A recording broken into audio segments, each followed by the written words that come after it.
Hi guys, welcome to Dartmoor Archery, part 2 of the Meditation Archery. In this part, we'll be talking about shooting with both hands and why I do it.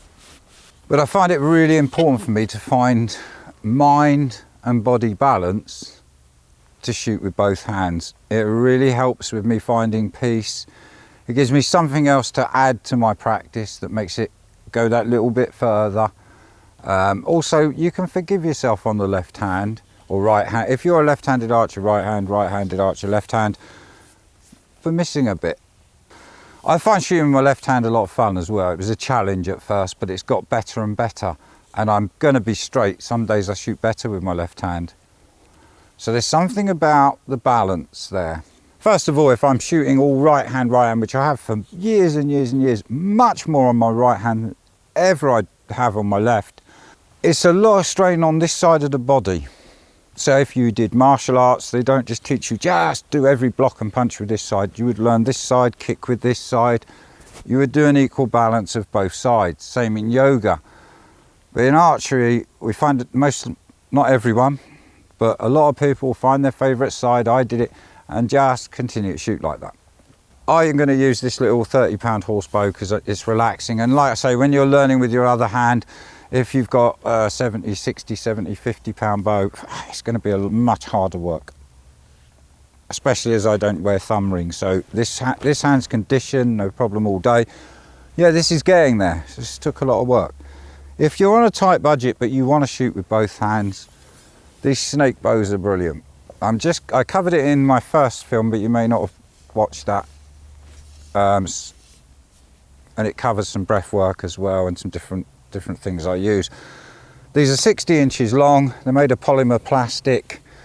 They're left and right handed. You can have an arrow rest or not. I took one off here so you can see that I could use it just like a horse bow if I wish.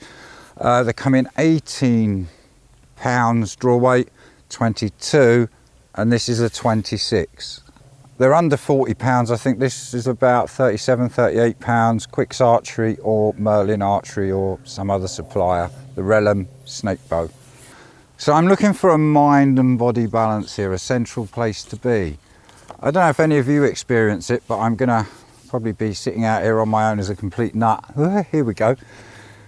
I seem to sometimes arise an argument or a discussion in my mind that appears to have two sides. So I think I'd really truly be a nut if I was to say, well, there's just one side, one part of me arguing with one part of me. That sounds a bit nuts. But I'm even going to stick my neck out further and say it appears that there are two parts of me that are having some things will be saying, oh, you should go there, and there's another part saying, no, it's not worth going, don't go. And sometimes one side of me seems to win. So I'm going to go left brain, right brain. You can say conscious, subconscious, however you want to book it. There's much literature, books, audio, I know because I've been through loads of them myself on the brain and how it works. But the brain is where a lot of your stress and strains, you see them in the outside world, you bring it into you and it becomes your reality. Constantly playing out through the films you play in your mind, how you're thinking. So my whole quest in archery and in all things that I'm doing now is to find that state of no mind where I'm still active, I'm still very, very, very present, but I'm not thinking. So a lot of this archery is around finding the breath and the rhythm. So right hand, yeah, nice breath, nice rhythm. I swap over and all my rhythm seems to wander about because I've not quite got the rhythm right on my left side. But I am continuously working on this now every day. And that internal dialogue, I've named it as like a husband and wife. Like having a marriage inside, an internal marriage where they can be in divorce. They can be serving divorce papers on each other. There's such a falling out within me. So by bringing both parts together, I feel I'm more at peace, I'm settled. And also I find I can think differently. By operating on the other side, my thought patterns are different. They change. So by constantly shooting on my left side of the body, I just see a different side to me. I realise that actually I'm not just of one mind. There's more to it. And sometimes when I shoot and I do better with my left hand, there's almost like a kind of sigh from another side of me going, like, you know, I might shoot a few rounds with the right hand, turn around, do it left-handed and be much more spot on. So I liken one side to being my creative side. So if I'm really going well on my creative side, maybe it is a day when I've done my morning practice to be creative. And my other side I see as my will, which often I can be weak in. I'm very good at having lots of creative ideas, but if I don't back it up with will, nothing really gets done. I start loads of these amazing projects. Wow, I'll go over there and I'll do that. I get a bit through, get bored, no will to finish it, and it gets left. So I'm working on producing more willpower, because the seat of the masculine will is power to back up that thought pattern. So you may have the most amazing idea, but sit there and just keep mulling it over and do nothing with it until you have will, the power of will to push and to drive that force of your creative imagination. So I find by working on both sides of my brain, I have different thought patterns and I can bring forth different gifts from it. There's much more to it. What I'm doing is just trying to make the film as easy to follow. If this is easy to follow. So there's many ways, you know, that I can do this. I mean, I can swap and put arrows in my hand, but I'm not going to go through all that because not everyone will want to do that. So you can use a simple ground quiver that I use. So I want to shoot this way, I'll stand here, and then I'll just turn around the ground quiver, pick my arrows up from there. Because in both I'm trying to work in rhythm and a similar pattern, and that's all I'm concentrating on is the breath, rhythm, pattern, changeover. And then occasionally my mind will wander on this side because I struggle to knock, get it smooth. These quivers are new, I've only just got them, so I'm learning to use the quivers for many reasons, and they're pretty new, so sometimes the arrow gets stuck and you're like, and it breaks the rhythm, and then as soon as I break my rhythm, thought starts creeping in. So on the right hand, when I'm shooting right-handed, I find it easy because I've done it for years to find a nice rhythm, breathe, relax. As soon as I change sides, I find it more difficult. So I'm on the journey just to sink in on both sides myself. So still here, just a humble student, trying to move forward at some sort of pace that's not really that important. So I'm just going to go through my own little rhythm, a little sequence of how I'm doing it. So again, I'm back to that breath. Breathe in, take the arrows, start to find the rhythm. Here I don't have a knocking point, which I find very easy. I'll knock reasonably well on this side of the body. Go over here without the knocking point. So I've added another difficulty, a hurdle for me to work on that side because I'm not used to knocking so well. So again, I would have breathed, took the arrow, breathe, put the arrow on. And I'm also working on keeping I have a really bad habit, I'm going to own up. Okay, I've probably got several hundred, but just an archery one. I always used to, in my old style of shooting on my shelf bows, is put the arrow on like this and look down. Always done it. So many years of doing it. And even if I do blind knocking, I have a habit of just checking it. My eyes will go down. Habits are hard to get rid of. When we've built up a habit of anything, it tends to catch. So part of what I'm doing is trying to work on habits. So what I've worked on is bringing the bow up more into my peripheral, so I can more keep my focus on the target while the breath is going. The arrow can come on, breathe out, breathe in, breathe out. Slower, breathe out slower. And then again to the rhythm.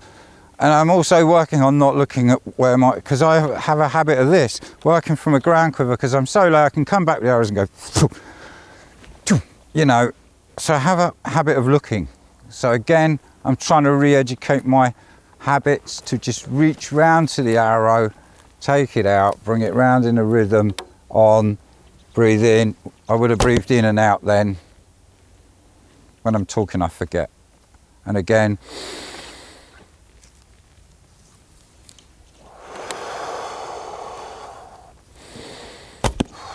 I'm messing up my breath because I'm thinking because I'm talking.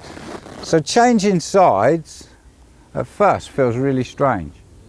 And at first, when I decided I was going to shoot left-handed a lot, I used my old 3-fingered release and put, even with the horse bow, I put the arrow on this side and shot with some sort of form that felt like someone else was doing it.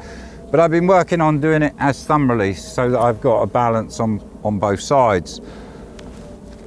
So I'm back to the breath again on this side, but again I would find it harder because I'm not even used to taking an arrow from a quiver yet on this side. Again, it's always been done from a ground quiver because I'm lazy. Up, breathe out, bring the arrow on, try and knock it and keep some sort of format of where I'm keeping the bow. And again, because there's no knocking point here, the arrow will move. Whereas on this side, I can easily put that arrow on and it won't move. But for some reason, when I put the arrow on this side, it has a tendency to move. So going to the other side presents me other small hurdles to get over. Just little things that I'm ironing out slowly, but I'm enjoying it. And it's because I have a habit of when I'm on here, if I let go of the arrow, it'll wander, is keeping the connection to the arrow. So getting this whole rhythm part. So I can see when I come to this side, the rhythm goes out. Bringing it back to the rhythm.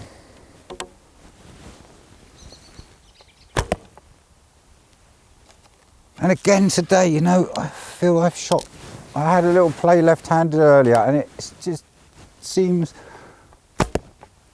that that's, clip my sleeve a little bit, that's where I should be. So I'd be following the breath. Sorry, I'm talking again. Waffle, waffle, waffle, waffle. Following the breath work on this side.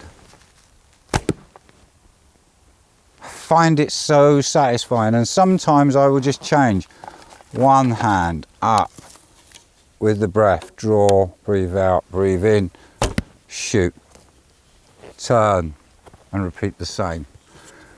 And that becomes a nice rhythm again.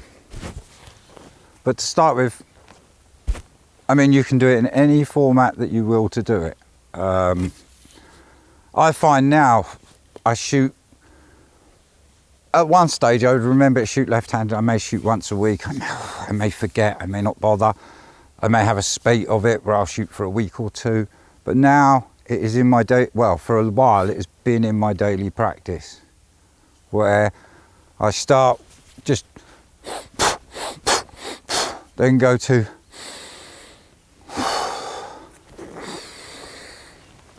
and I'm just finding the flow. And then sometimes I might practice this for half hour, 40 minutes, 10 minutes, and then I'll go to the archery that I wish to do for that day.